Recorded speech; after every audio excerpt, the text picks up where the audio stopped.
Hard to believe it, but it's been 30 years since the execution of one of America's most prolific serial killers. Now, Netflix is the latest to release a documentary about Ted Bundy. LEX18's Michael Burke has more with a Louisville author whose books have helped shape many of the stories told about Bundy.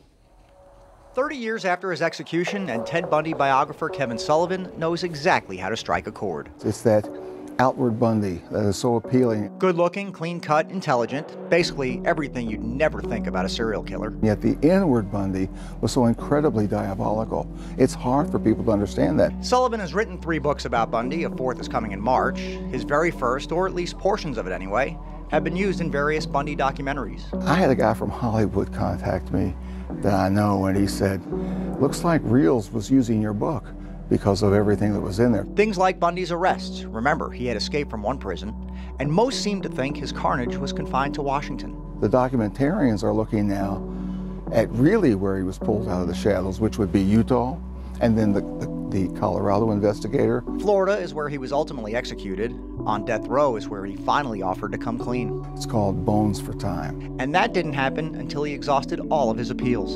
And that's when he offered to give it up. But as Netflix commemorates 30 years, it's clear Bundy's last-ditch offer was almost as helpless as his victims. And it didn't work out for him. Covering the news in Louisville, Michael Burke, LEX18 News.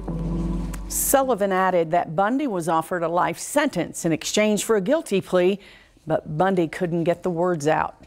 That special is currently airing on Netflix.